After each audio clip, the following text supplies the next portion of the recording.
안녕하세요. 꿈꾸는 한약사 김경순입니다. 4차 산업혁명 시대라는데 그게 나랑 무슨 관계가 있을까? 혹은 직업이 많이 바뀐다는데 우리 아이들은 어떻게 가르쳐야 되지? 내 미래는 어떻게 될까? 고민해 보신 적 있으시죠? 저도 그게 항상 고민입니다. 예전처럼 애들을 빡세게 공부시켜서 좋은 대학 가고 좋은 직장 가는 게 좋은 건지, 아니면 없어질 직업이 뭔지 저 스스로도 알 수가 없기 때문에 세상의 변화를 추측할 수가 없어서 그냥 어떻게 되겠지 하는 마음으로 저도 살아가고, 아이들에게도 그냥 성실히 살고 남들 하는 거 하자라는 식으로 키울 때가 많은데요. 그런 분들에게 추천합니다. 호모사피엔스.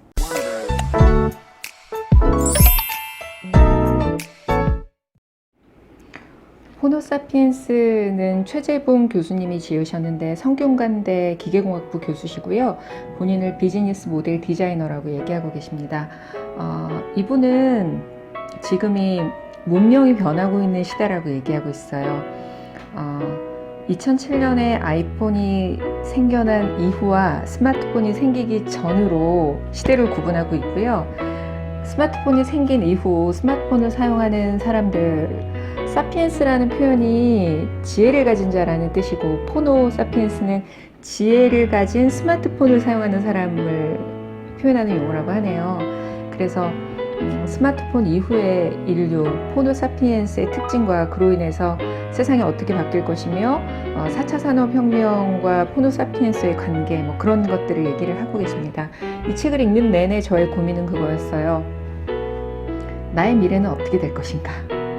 예전에는 어떤 직업을 가지면 그걸로 30년 자기 당대에는 먹고 살았고 가족을 부양할 수 있었으며 크게 흔들리지 않았잖아요. 이직도 많지도 않았고 뭐든지 기술 하나만 가지면 시간이 지나면 숙련공이 되어서 더 대우를 받게 되고 더 돈을 많이 벌게 될 것이며 그런 것들, 그리고 좋은 대기업에 들어가면 어찌됐든 자기 당대에는 먹고 살 수 있는 시대였는데, 지금은 감히 누구도 내가 인류대를 나오고 전문직이라 할지라도 당대에 나는 안전하고 내 가족을 부양할 수 있다라고 어느 누구도 감히 말할 수 없는 시대잖아요.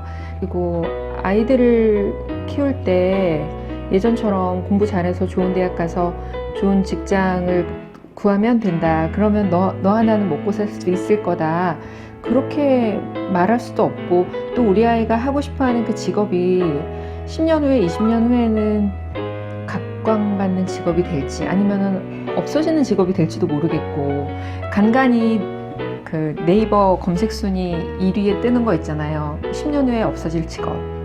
사피엔스가 왜 나타났냐면, 스마트폰이 없으면 불편한 사람들, 물건을 구입하든 어떤 정보를 얻든 스마트폰을 통해서 모든 걸 판단하잖아요.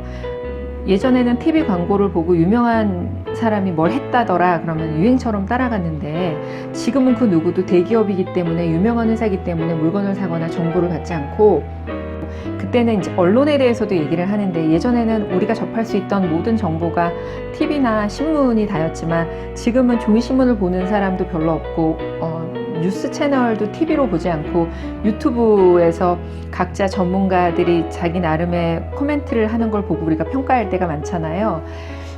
그래서 예전에는 사람들의 생각이 정형화돼 있다면 지금은 그렇지 않고, 너무나 다른 생각들을 하고 너무나 다양한 정보들을 본인이 발췌하기 때문에 상식을 깨뜨려야 한다라고 표현을 하고 있어요. 저는 어느 정도 공감해요. 왜냐하면 저 스스로도 내가 궁금한 것들이 있으면 MBC, KBS, SBS를 통해서 보는 게 아니고 유튜브나 네이버, 제가 원하는 방향으로 계속 정보를 검색하면서 이게 정말일까 아닐까라는 생각을 하면서 보게 되니까요. 호모사피엔스는 스마트폰을 자기 몸처럼 사용하는 사람이기 때문에 특징은 자발적으로 선택한다는 겁니다. 그 대표적인 게 BTS, 방탄소년단 예를 들고 있는데, 방탄소년단이 2017년에 세계에서 가장 많은 트윗을 만들어낸 채널이래요. 방탄소년단 BTS가 방탄TV라는 채널을 가지고 유튜브에서 맨 처음 뮤직비디오를 공개했고 본인들의 어떤 과정들을 모두 유튜브를 통해서만 오픈을 하고 있다고 하네요. 전 잘 몰랐거든요. 보통은 아이돌들이 우리나라 K-팝이 워낙 뜨니까 아이돌 산업이 막대한 자본을 투자해서 TV에 나오고 쇼케이스 같은 걸 하면서 알려줬었는데 BTS는 디지털 플랫폼으로만 정보를 제공했던 그런 아이돌 그룹이래요. 근데 그게 팬덤이 형성돼서 자체 내에서 팬클럽, 이게 세계적인 팬클럽이 되니까 올해만 해도 빌보드 차트를 2번이나 석권한 세계적인 그룹이 돼버렸잖아요. 그 BTS를 예로 들고 있어요. 저는 그걸 보면서 그 세상의 흐름, 영업의 흐름, 어떤 경제의 흐름이 바뀌고 있구나. 그걸 되게 어떤 그 BTS의 예를 보고서 확 느꼈어요. 그래서 하는 얘기가 이 시대 디지털 플랫폼, 빅데이터를 기반으로 하는 그 디지털 플랫폼을 따라가지 않으면, 모든 산업이 따라가지 않으면 마치 흥선대원군이 쇄국정책 했던 것처럼 우리는 너무 도태될 수밖에 없다 하면서 자꾸 중국하고 미국이 예를 들고 있어요. 중국 같은 경우도 알리바바나 어떤 그런 중국에서 5대 안에 든다는 기업들이 모두 이런 플랫폼 기업들이고 디지털, 인터넷을 기반으로 뭔가를 제공하는 그런 기업들이 뜨고 있고, 당연히 미국도 우버나 대표적인 게 아마존. 맨 처음에는 책을 팔기 시작했지만 나중에는 음반, 그리고 지금은 오프라인 공장들을 다 본인들이 갖고 있을 정도로 자본을 많이 갖고 있는데 자꾸 대륙이라는 표현을 쓰고 있어요. 중국과 미국의 예를 들면서 급격하게 커나가는 모든 산업들이 다 이 포노사피엔스에 포커스를 맞춘 사업들이다. 근데 우리나라는 여러 가지 이유로 그런 산업들이 커나가지 못하고 있다에 대한 안타까운 표현도 하고 있고요. 이 말 하더라고요. 예전처럼 공부를 잘하면 좋은 직장에 들어갈 수 있을까요? 굉장히 인상적이었던 대목이 있어요. 작년 시가총액 기준 세계 10대 기업 중 8개가 호노사피엔스를 기반으로 한 사업체들인데 애플, 아마존, 구글, 마이크로소프트, 페이스북 1위에서 5위까지의 순위예요. 모두 인터넷을 잘하는 사람들을 기반으로 하는 사업체들이죠. 그러니까 SNS도 잘하고 유튜브도 잘 보고 유튜브에 방송을 할 수 있으면 그것도 경험해보고 게임도 잘해서 인터넷 문명인이 되어야 한다. 공부만 잘해서는 리더가 될 수 없다라고 저자는 표현하고 있어요.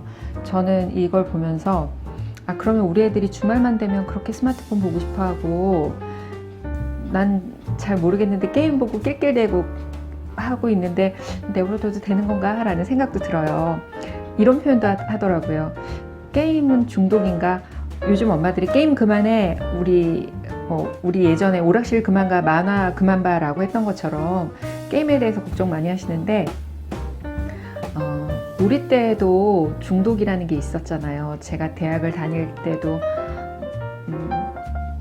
저는 이제 대학을 2개를 첫 번째 대학을 졸업하고 직장 생활을 하다가 다시 또 2번째 대학으로 한약학을 전공했는데 첫 번째 대학은 공대였어요. 건축공학과를 다녔었는데 공대다 보니까 남자 애들이 많잖아요.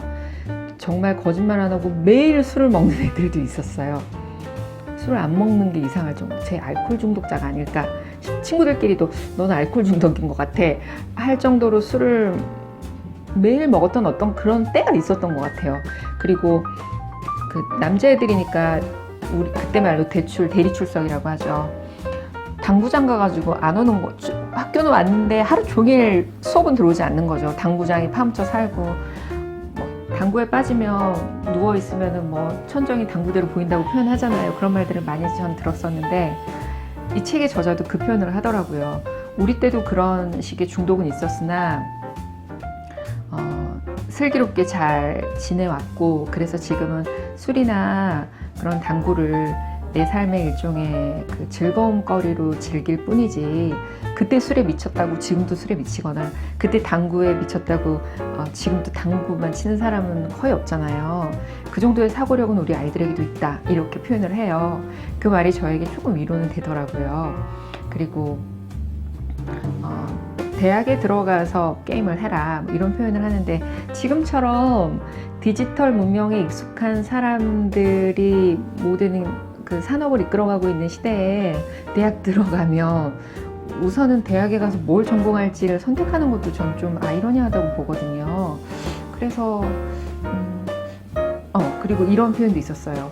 게임은 인류의 30% 이상이 즐기는 새로운 오락 문명이다. 세계 10대 기업 리스트에 게임 기업인 텐센트가 있다 라고 표현해요. 그리고 게임이라는 것 자체가 팬덤을 형성해야 이루어지는 거라고 하네요. 뭐 길드 같은 거, 그 게임 하면서 사람들과 또 나름의 사회생활이라는 게 되고, 그 SNS나 게임을 하면서 표현해야 하는 그들만의 어떤 그 예절, 뭐 표현 같은 게 있잖아요. 이런 데 익숙하지 않은 사람이 세상에 나와서 사람들과 커뮤니케이션을 할 수 그 대부분 호모사피엔스와 커뮤니케이션을 하는 건 불가능하다라는 표현도 하고 있어요. 저는 이것도 되게 좀 납득이 됐었어요. 그래서 그리고 이 책을 읽는 내내 어떤 사업을 하든 기획하고 추진하는 사업들이 호모사피엔스를 표준으로 기반으로 해야 하며 어떻게 개선이 될지, 어떻게 나아갈지 늘 고민해야 된다. 그게 저에게도 큰 고민이긴 해요. 이 책을 읽고 나서 한약국이 어떻게 될지, 한약사의 미래가 어떻게 될지 뭐 확실히 들어오진 않았으나, 예전처럼 막연히 될 대로 되겠지, 그걸 어떻게 뭐 내가 할 수 있나? 가 아니고 조금은 구체화됐다는 데 대해서 저는 되게 좋았고, 또 아이들 내가 감히 추측할 수 없는, 내 경험만으로 뭐라고 해줄 수 없는 미래에 대해서 조금은 이런 것도 방법이겠구나 라는 걸 생각할 수 있어서 저는 되게 좋았어요. 그리고 아이를 키우는 엄마들도 이 책을 보시고 또 아이들도 가능하다면 볼 수 있었으면 좋겠어요. 4차 산업혁명, 뭐 디지털 혁명이라고 하는 그 막연한, 꼭 IT 하시는 분들만 뭔가 급격히 변하고 다른 산업은 변하지 않을 것 같은 어떤 연계성이 없었던 것들이 좀 보여서 저는 되게 좋았고, 꼭 한번 봐야 하고 2번, 3번이라도 봤으면 좋겠는 책으로 생각합니다. 꿈꾸는 한약사 김경순이 추천하는 오늘의 책은 호모사피엔스였습니다.